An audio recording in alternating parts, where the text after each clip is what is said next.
Today, I'm going to keep covering folks that are part of the Colorado Palestine Coalition. Now, yesterday I covered the Democratic Socialists of America, which I showed you how powerful they were. Well, today I'm going to cover a student organization that has quite a bit of power themselves in some aspects. I'm going to cover their founder. I'm going to cover their push for Intifada. Literally, they have said that they are for Intifada. And these folks are some of the ones that are taking over campuses and trying to blackmail schools by taking over these buildings and trying to get them to get rid of any connections to Israel, screaming free Palestine. We've seen what screaming free Palestine means. They're screaming from the river to the sea. You've seen what that means. So we're going to get into this organization. I've done research on Influence Watch. I've done NGO Monitor, ADL. So we're going to get into this group here because, well, they're kind of making some of our students be radicalized in a bad way. So here we go. Howdy, y'all. This is Paul, the Redneck Thinker. What we have here is a channel to communicate. I want you folks to be thinking by the time you leave my videos. Why? Because I'm tired of people talking via what other people tell them to think. So, watch my video and enjoy the chance to think for yourself.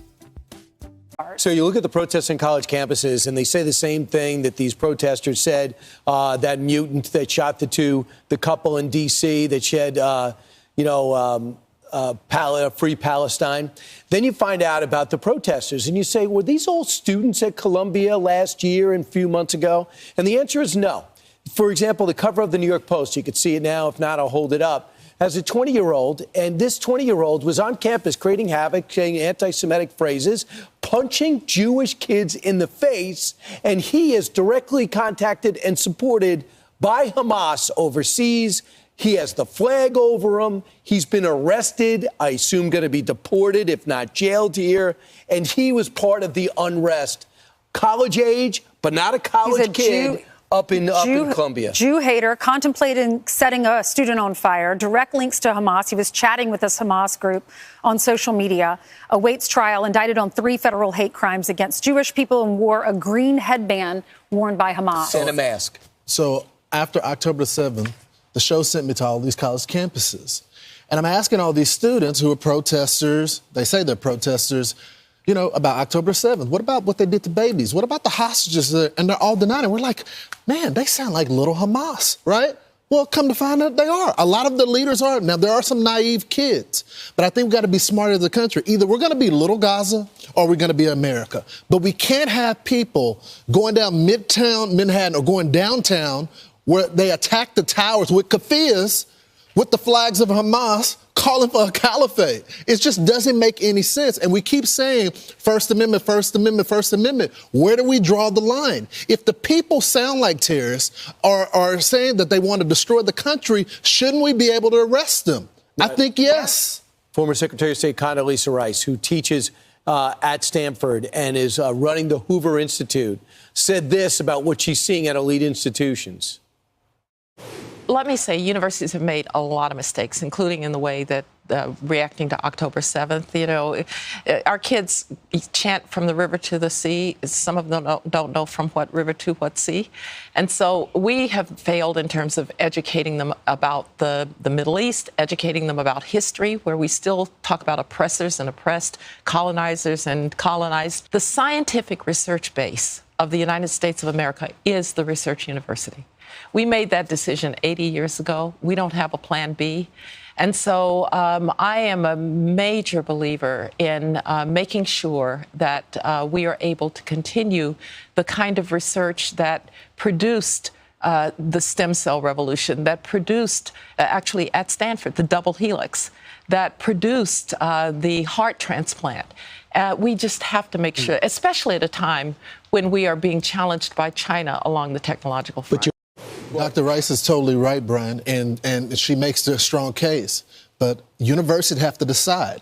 Either they're going to commit themselves to the research and saving lives, or they're going to commit themselves to the anti-American Hamas rhetoric going after Jews on college campuses. But either you want to be activists or you want to be scientists. But you can't do both and get our money. Yeah, they're all complaining. You're taking away our research money, cancer research. Then don't be silent about this. Silence leads to violence. If you want that money, you got to follow the law. You can't allow terrorism to happen on your campus. And don't sue the president. You sued the president double and triple and down. Now you're going through the courts. Now it's a brawl. So that's what the former Secretary of State said. I'm Steve Ducey. I'm Brian Kilmeade. And I'm Ainsley Earhart. And click here to subscribe to the Fox News YouTube page to catch our hottest interviews and most compelling analysis. Now let's give y'all a little background. I'm actually using the Anti-Defamation League. There have been a few times that I've wondered what they were thinking, but in this, here's what the ADL has to say about SJP. Refers to a network of anti-Zionist student groups on U.S. university campuses that has justified terror attacks against Israel, particularly the Hamas-led October 7th onslaught, engages in anti-Semitic rhetoric and propaganda, is a leading campus organizer of the Boycott, Divestment, and Sanctions, BDS campaigns, and anti-Israel protests on university campuses. Been a central organizing node for student encampments that proliferated across American universities and colleges in the spring and summer of 2024, amid a surge of anti-Semitic activity and sentiment on U.S. college campuses. SJP refers to both the individual campus chapters and the national SJP, the national organization led by a steering committee and staffed by volunteers that organize annual conferences and provides resources to affiliated groups. NSJP insists that individual SJP chapters and other affiliated student groups within its informal network operate independently of and autonomously from NSJP. That sounds like a bunch of bull. Other than sharing points of unity, NSJP claims to not dictate the structure, programming, or other aspect of local organizations. But some 275 SJP chapters take their cues from the national organization and often promote and cross-post the same messaging and calls to action on social media and protests. The vast majority of SVP chapters are located in the U.S. and Canada. Both the national and individual chapters have hailed and defended the unprecedented mass terror incursion into southern Israel on October 7, 2023 by thousands of Hamas-led Palestinian terrorists who killed some 1,200 people and took over 240 as hostages. Some, like the SJP chapter at Columbia University, have published social media posts that openly support acts of terror against Israel and have explicitly called to escalate actions like occupying buildings, engaging in vandalism, disrupting operations, blocking access to public spaces, among other such tactics, in solidarity with Palestinians during the Israel-Hamas war triggered by October 7th attack. In the aftermath of October 7th, NSJP posted Day of Resistance Toolkit with language supporting the attack and demonizing and denigrating Zionists. Before and after the attack, members of the SJP network have also regularly demonized Jews and others identifying as Zionist or proud supporters of Israel, calling for their exclusion on campus and demanded that universities divest from all Israeli companies, academic institutions, and Jewish organizations like Hillel is one of the many conditions to end university encampments. So, see, I was telling you, they're blackmailing these campuses. September 2024, the new academic year began, and NSJP promoted in a since-deleted post on X one of the demands from the group calling themselves Actionists at Columbia University, which called for the destruction of the American empire and eradicate America as we know it. After unknown actors doused the school's alma mater statue with red paint, a tactic that is often used by pro-Palestinian demonstrators, NSJP reposted the group's demand about divestment, which read, "True divestment necessitates nothing short of total collapse of university structure and American empire itself. It is not possible for imperial spoils to remain so heavily concentrated in the metropole and its high culture repositories without the continuous suppression of all populations that resist the empire's expansion. To divest from this is to undermine and eradicate America as we know it. Some SJP chapters also praise the Iranian regime's April 13, 2024 missile attack on Israel, as well as of attacks by the Houthis, Ansar Allah, a U.S. designated terror group backed by Iranian regime, whose slogan is "God is great, death to America, death to Israel, curse on the Jews, victory to Islam." Okay, so that's what they are. They've gone quite a ways from their 1993 beginnings. Now, Influence Watch does a decent job of posting affiliations. They don't always cover every bit of affiliation, but here's from Influence Watch about affiliations. National Students for Justice in Palestine claims to be a grassroots organization. They were founded in '93, and they originally, from what I'm seeing, were a trying to be a calming influence. They stopped being that with loose internal structure. However, the ADL reports the group is closely affiliated with American Muslims for Palestine, including coordination and funding by American Muslims, Palestine's founder and board chairman, Hatem al-Bazlum. And I'm going to go over this thing. The Study for Global Anti-Semitism and Policy reports that American Muslims for Palestine and the U.S. Palestinian Community Network facilitated the first national convention for SJP chapters in 2010. Students for Justice also assisted by a left-leaning New York-based Westpac Foundation, formerly known as Westchester's People's Action Committee Foundation. Based and focused around Westchester, New York, the foundation is a students group's financial sponsor or fiscal. In 2016, Westpac's support for SJP included fundraising, back office support, and managing funds for the national conference. Spokesperson for Westpac said the relationship has been ongoing since 2011 and 2012. Westpac also supports BDS movement. Yeah, I keep making that mistake. So there we go with affiliations. Okay, so going to NGO Monitor for some of their activities. SDP's campus organization, okay, we've already covered this. SDP has been suspended from multiple universities due to violence and violation of campus policies. In November 2023, three universities, Brandeis, Columbia, and George Washington, suspended their chapters of Students for Justice in Palestine due to violations of campus policies, chants, and social media posts calling for violence against Jews and openly supporting Hamas. December 2023, SJP at Rutgers was suspended because they had violated several university policies, including those forbidding disruptive and disorderly conduct, failure to comply with university directives, and improper behavior by campus guests, and inappropriate use of space. April 2024, SJP at the University of Georgia was suspended for its conduct during an encampment. 16 students were arrested. SJP suspended was extended through spring 2026 with 3 probationary periods following. May 2024, San Jose State University suspended the faculty advisor for the campus chapter following an intense February SJP protest. October 24, 2024, SJP at Brown was suspended after leading a rally protesting the university's decision not to divest this endowment from certain companies that support Israel. Chapter allegedly conducted threatening, intimidating, and harassing actions. November 2024, SVP at George Mason University was suspended the day after police raided the home of the chapter's president and former president, Jenna and Nora Chan. They were sisters. In conjunction with a vandalism investigation, police found firearms, ammunition, foreign passports, and pro-terror materials, including Hamas and Hezbollah flags and signs that read "Death to America" and "Death to Jews." In February 2025, SJP at UCLA was suspended. UCLA released a statement stating, "Whenever an act of violence is directed against any member of the university community, USA will not turn a blind eye." December 2024, SJP posted a year-end review crediting itself with establishing 127 student encampments and passing 56 divestment resolutions, over 3,000 students and faculty being arrested, and over 1 million students mobilized for Gaza. May 2024, 16 Republican senators called for an Internal Revenue Service the IRS, to investigate nonprofits that support National Students for Justice Palestine, the agency to investigate whether by directing funds to NSJP, the nonprofits are supporting terrorism, which would violate their tax exempt status.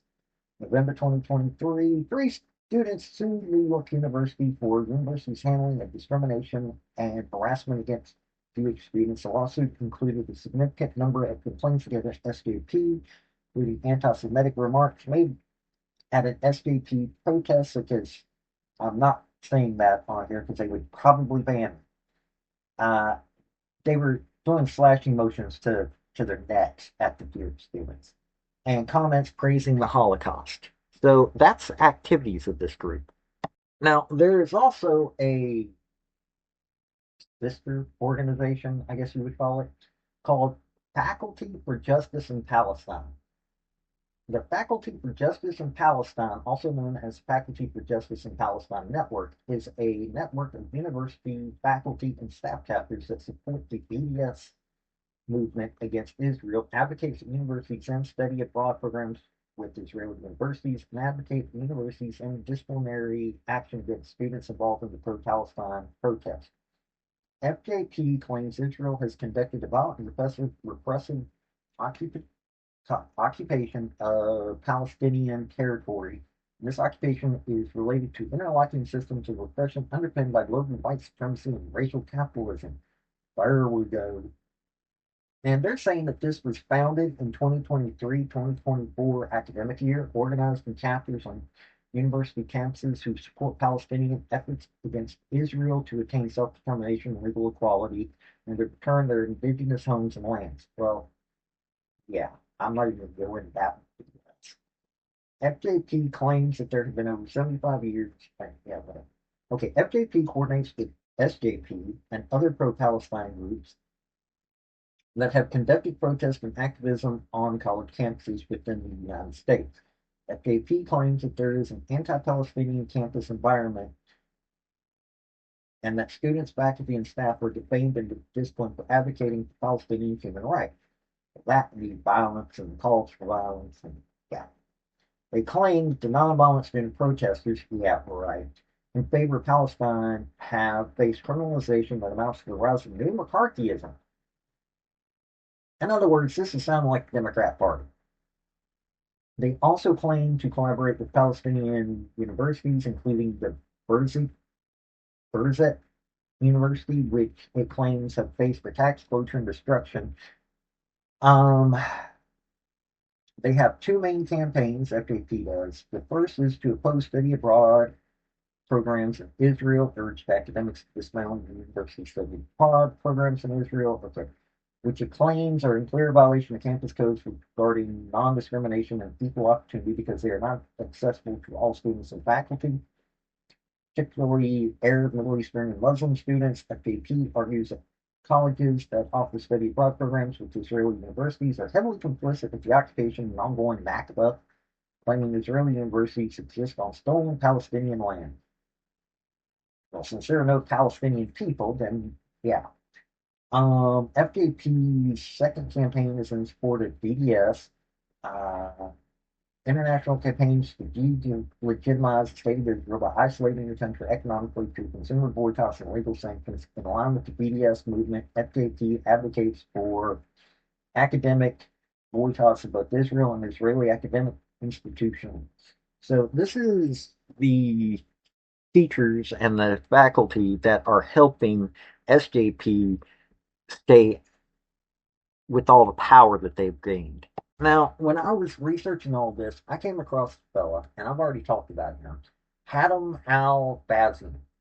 Hatem al-Bazian is founder of the anti-Israel organization Students for Justice in Palestine. I don't think he actually is the actual founder of SJP, but he's pretty powerful in it. And American Muslims for Palestine. As of March 2021, he served as the EMT chairman. And he's worked with quite a few organizations. Leader in the boycott, divestment, sanctions movement. He spread classic anti-Semitism, reportedly promoted religious anti-Semitism, denied Jewish peoplehood and Jewish history, and has compared Israel to the 1930s and 40s Germany. Bazian has also shown support and attended pro-Hamas student encampments in 2024. Bazian has called for Intifada in America, defended the Hamas terror group, and expressed support of terrorists and fundraised for a Hamas-linked charity. He has politicized academic coursework, demonized Israel and Zionists, and this guy's a professor, by the way. Showed support for pro-Hamas students. Okay, I already did that one. As of October 2024, Bazian also served as the chairman of the Muslim Legal Fund of America. As of March 2021, Bazian was a lecturer in the Department of Ethnic Studies at the University of California, Berkeley. Wow. Where he founded the Center for Study of Documentation of Islamophobia in 2009. As of the same date, Bazian was provost, co-founder, and faculty member of Zaytuna College for Muslim Studies. As a graduate student, he reportedly headed the General Union of Palestine Students, GUPS, at San Francisco State University, and Muslim Students Association, MSA, at UC Berkeley. By the way, MSA is another one of the groups that is part of the coalition or the Colorado Palestine Coalition. Bazian is affiliated with If Not Now and spoken before the Muslim American Society. And the Islamic Circle of North America. Bazian writes prolifically against Israel, publishing his works on his personal website and other online sites, including Mondovize and Electronic Intifada. He's the author of the 2016 anti-Israel book titled Palestine. It is something colonial. Students for Justice in Palestine is a network of pro-Palestinian student groups across the U.S., known for their anti-Israel propaganda and inflammatory rhetoric. They are leading organizers of BDS campaigns against Israel and often use confrontational tactics, such as disrupting pro-Israel events on campus. While many SJP chapters claim to reject anti-Semitism, they regularly demonize Jewish students who identify as Zionists, often creating hostile environments for those who feel that Zionism is a large part of their Jewish identity.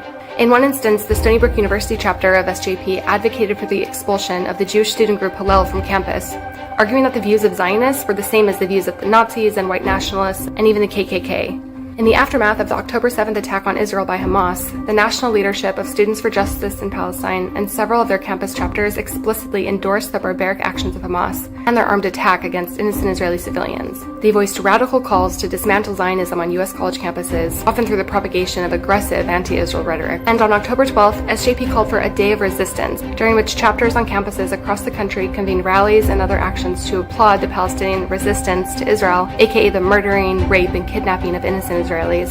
But recently, a handful of universities, including Rutgers, Columbia, and George Washington University, have suspended SJP from their campuses due to their ongoing harassment and intimidation of Jewish students on campus. And we urge other universities to take similar measures to ensure the safety of Jewish students across the United States. So, as you are seeing here, this is a group that has deep ties all over the place. They're claiming that they have 1 million members. I don't know if they do or not.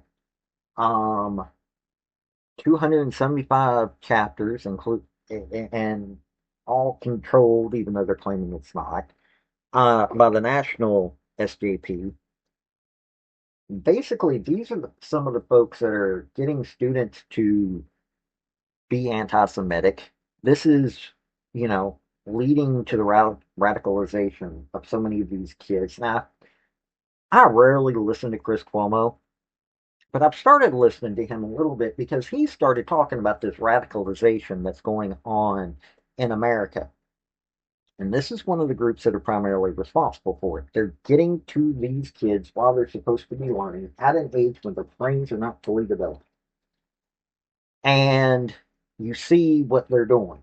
The violence that they're causing, the destruction that they're causing. I mean, recent video that I did, they caused like $1 million damage in a University of Washington engineering building.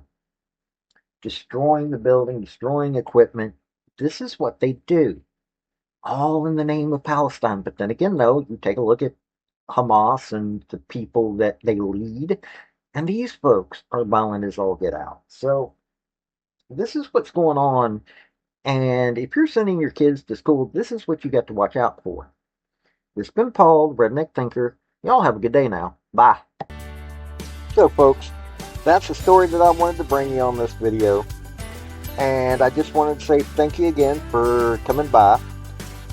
Hit like, subscribe, comment, all that fun stuff if you don't mind. Help me out. So, y'all have a good day now. Bye.